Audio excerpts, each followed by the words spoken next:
Vamos lá então, a primeira pergunta é do repórter Mauro Santana, do canal do Mauro Santana. Você sempre foi um jogador muito espontâneo, não apenas nas palavras, mas também no comportamento. E passou uma impressão de desconforto e descontentamento no primeiro tempo com o Ceará. Esse sentimento existiu e a que se deve? Sim, como ele falou, eu sou muito espontâneo, sou uma pessoa que de coração é assim, independente do que seja, quanto pro bom quanto pro ruim. Mas não, eu estava no banco, óbvio que eu não gosto de ficar no banco, que é qual jogador que gosta, eu quero jogar, quero ajudar, mas também respeito os meus companheiros, respeito quem entrou.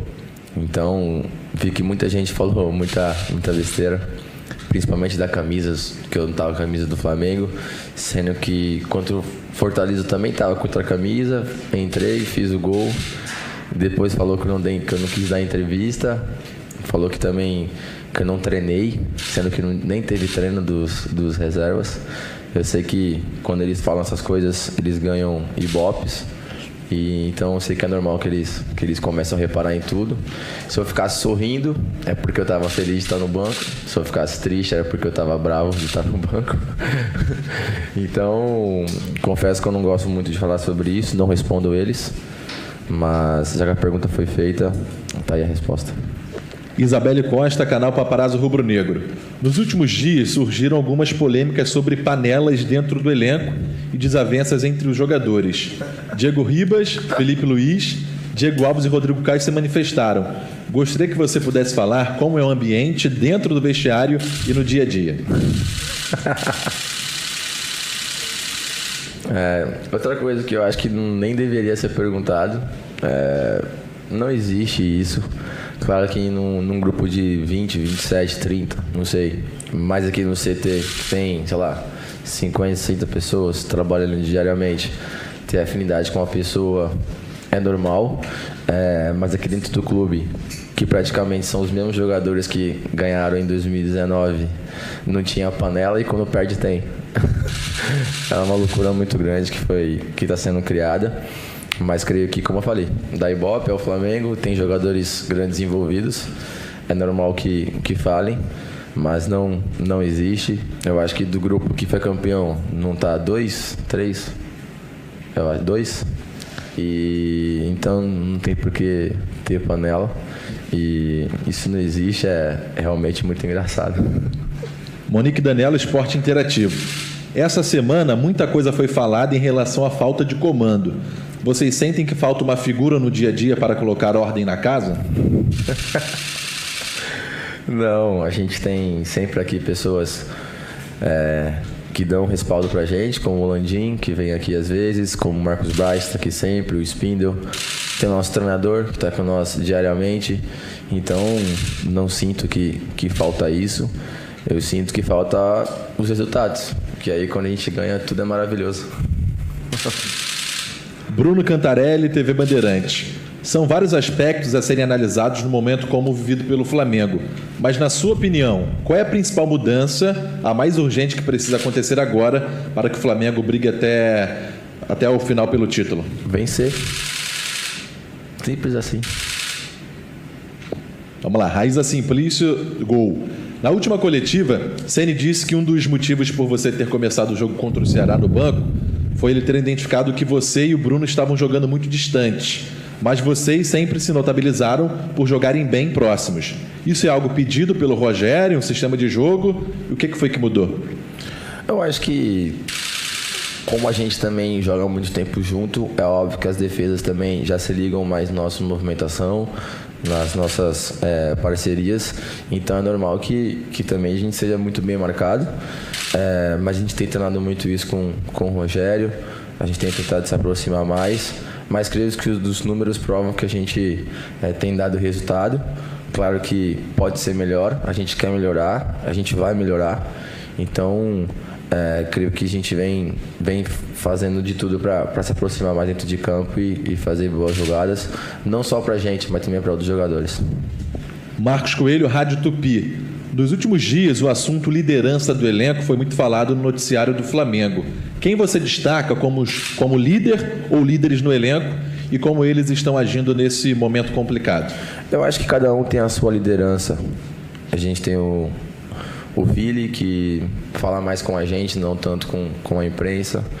A gente tem o Diego Alves, que dentro de campo é um líder. Temos o Diego, que fora de campo também é um líder e também dentro. Tem eu, que também sou um líder, mas totalmente diferente deles, como jeito de ser, espontâneo, de às vezes ir em cima do juiz, às vezes brigar com outro jogador do time adversário. Temos o Gerson, que é um cara que vem se mostrando que tem comprado nossa ideia de ser um líder. Então, eu acho que a gente tem muitas lideranças. Tem o René, que está aqui há muito tempo. Tem o Arão, que tem mais de 300 jogos com a camisa do Flamengo, ou tá para fazer. Então, liderança é o que não falta. Eu acho que o que falta é a gente continuar trabalhando assim e vencer os jogos. Que aí vai ter líder pra caramba, vai ter vitória pra caramba, vai ter todo mundo feliz. Pedro Henrique Torre, ESPN.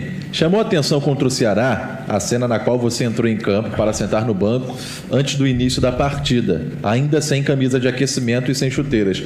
O quanto ser reserva de fato o incomoda? Muito. Eu não quero ficar no banco.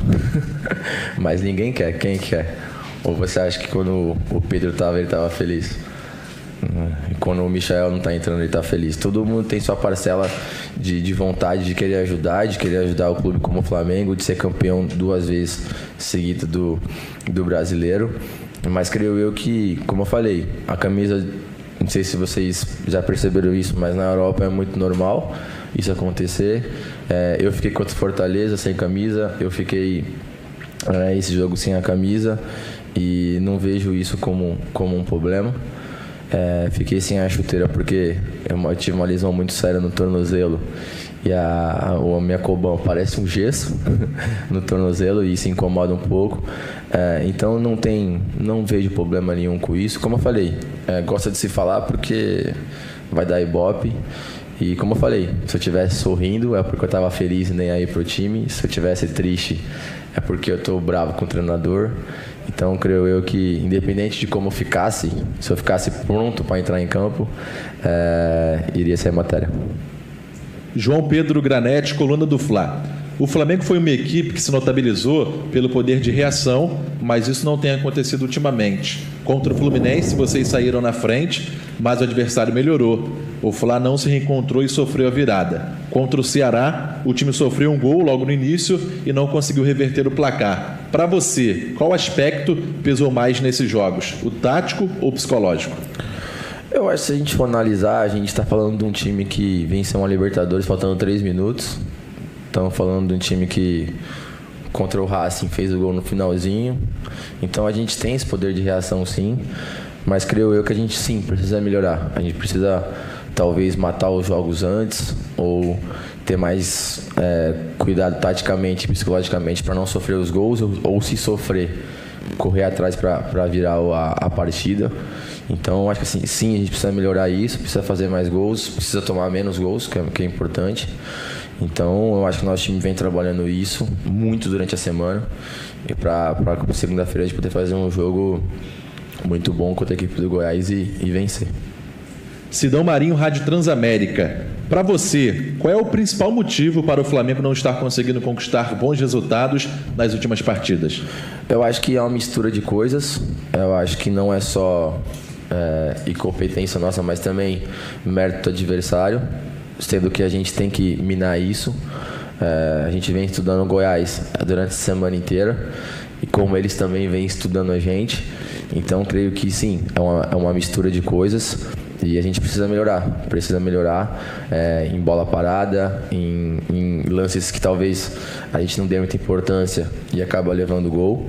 Então a gente tem que melhorar num todo para poder fazer uma partida convincente, não só ganhar, mas também jogar bem. Guilherme, Rádio Bangu. Gostaria que você falasse de como é a sua relação com o Ceni e como é a relação do grupo em geral com o treinador. É muito boa.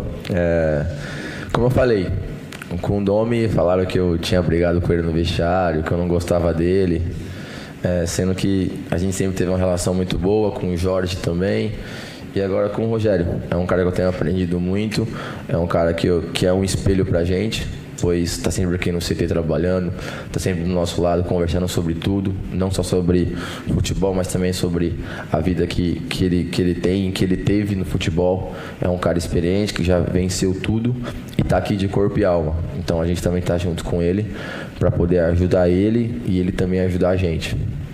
Ivan Halpe, TV Globo. O Flamengo desta temporada está muito aquém do de 2019. Na sua visão, por quê? Analisando esta temporada como um todo, quais foram os principais erros cometidos pelo Flamengo? Eu acho que comparar o Flamengo de 2019 é uma coisa injusta com qualquer time do Brasil, porque na minha opinião, o que aconteceu em 2019 vai ser muito difícil acontecer de novo. Um time vencer com quase 100 pontos, ganhar Brasileiro, Libertadores. Então, claro que é o mesmo time, claro que a gente tem o potencial para fazer aquilo de novo e para vencer de novo, e é isso que a gente quer. Mas são tempos diferentes, a gente está com outro treinador, a gente tem outros jogadores diferentes, jogadores que também agora são marcados diferentes, como eu, Bruno e todo mundo. Você vê que já contra o Flamengo é diferente para eles e para a gente também tem que ser diferente. Então, eu acho que é muitas coisas, mas se a gente finalizar o 2020, a gente foi campeão de algumas coisas. Sim, perdemos a Copa do Brasil e a Libertadores, que era o que a gente não queria, que a gente não podia, mas aconteceu. O que a gente tem é o brasileiro, que a gente foi campeão, que a gente é o atual campeão, e a gente briga para ser campeão de novo. Então, como é que um grupo que venceu tudo em 2 anos atrás, esse ano não pode vencer? Como é que um time que brigou pela uma Libertadores faltando 3 minutos, faltando 10 jogos vai desistir? Ou a torcida vai desistir? Eu acho isso impossível. Léo Burlá, UOL. O técnico Rogério Ceni tem sido pressionado, assim como aconteceu com o Domenech. Qual a parcela de culpa no elenco no momento difícil pelo qual atravessa o Flamengo na temporada? Pressão vai ter, é Flamengo. Mas quem não gosta de uma pressão? Quem não gosta de vir aqui tendo todas as condições de vencer? Eu sempre comentei com meus companheiros que às vezes eu jogava em alguns times que queria empatar, que queria conseguir um resultado ali de 1 ponto, e vir aqui pro Flamengo sabendo que você tem que vencer todos os jogos. Isso é a melhor coisa pro jogador do mundo. Saber que a torcida tá ali te apoiando para poder vencer, também te cobrando para poder vencer, e a gente tem capacidade para isso, é muito bom. E o Rogério sabe disso. E sei também que ele sabe lidar muito bem com isso. Então, o que a gente tem que fazer? Vencer os jogos. Simplesmente assim. Não pensar nos nossos concorrentes e pensar assim na gente para poder vencer. E quem sabe lá na última rodada a gente sagrar campeão. Rafael Melo, canal Rafa Melo. Durante a semana houve muitos protestos de torcedores, tanto nas redes sociais quanto no Ninho do Urubu. Diante dos insucessos do time nos últimos jogos, como o elenco tem encarado as manifestações da torcida e o que vocês jogadores podem falar para eles? Se me perguntar se eu acho certo, não acho certo. Não acho certo, mas eles vieram aqui, não foi algo tão pacífico, né? Porque eu fiquei sabendo que amassou um carro de jogadores aí. Então, se ia falar que eu acho certo, não. Mas a cobrança que eles têm com a gente em rede social, e no estádio, quando eles estão lá e quando eles vêm aqui falar com a gente numa boa, eu acho que sim, é correto, porque eles têm razão de cobrar a gente. Mas a gente também está trabalhando para poder vencer. Ninguém está aqui para poder botar a cara lá no domingo e perder o jogo, ou na segunda, na quinta. A gente sabe o quão bom é ser campeão com o Flamengo. E eu sempre falei aqui para as pessoas que eu jogo no Flamengo por causa deles. Eu quero estar naquela avenida lá de novo, lotada. Que aquele para mim foi um dos melhores dias da minha vida. Pra gente fechar, Gabigol, manda um recado então pra torcida. A gente que tá sempre lá no Maracanã, sente uma falta absurda na transmissão. Imagino que vocês, jogadores, ainda mais também. Eu. Pois é. Você que tem essa energia com a torcida, manda um recado pra eles que estão aqui te acompanhando na Flá TV e, claro, te adoram. Eu acho que agradecer pelo apoio deles. A gente sabe que eles cobram porque esperam algo muito bom da gente. E o que a gente pode fazer é só uma coisa: falar menos e vencer. Valeu. Obrigado.